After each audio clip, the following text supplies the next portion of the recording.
Le mois d'août est reconnu, mois culminant de l'étiage dans le pôle Malébo. Mais cette année, la situation est exceptionnelle.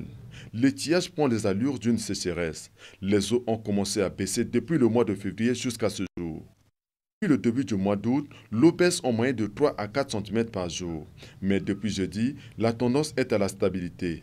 Le niveau d'eau actuellement à l'échelle du beach est à moins 0,1 m. L'année 2011 a largement battu le record des minima plus jamais atteints depuis 1945.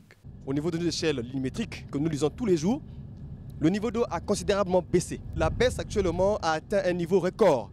Si on regarde l'historique des données millimétriques, actuellement, cette donnée que nous avons actuellement de profondeur, le niveau d'eau est l'équivalent de la baisse que nous avons enregistrée en 1945. Aujourd'hui, tout le lit du fleuve est envahi par de bancs de sable, ce qui rend difficile la navigation dans ce bassin en période de basse eau. Normalement, nous devrions reprendre la navigation sur Bangui depuis mi-mai, mais seulement l'étiage ne nous permet pas de faire la navigation. Le niveau du fleuve est très bas. C'est vraiment un étiage un peu exceptionnel cette année. Les sites portuaires de Brazzaville ne sont pas également épargnés par ce désastre. Tous les pieds de quai des différents sites portuaires se sont asséchés.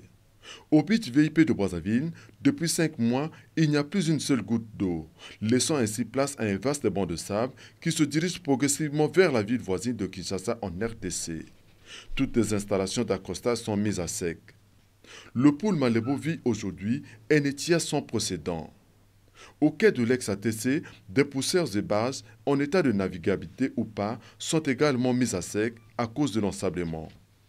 Quant au port public destiné aux bateaux reliant Brazzaville au nord du pays, des signaux d'accès sont encore en sécurité. Malheureusement, des pieds de quai sont complètement à sec. Même constat pour le port de Yoro et de Chakona, où bateaux et baleinières ne peuvent plus atteindre les quais d'accostage. Le fleuve prolongé qui vit le fleuve Congo et ses affluents ces dernières années devrait guider la CICOS, la Commission internationale du bassin Congo-Ubangi-Songa, dans le projet de transfert des eaux de l'Ubangi vers le lac Tchad.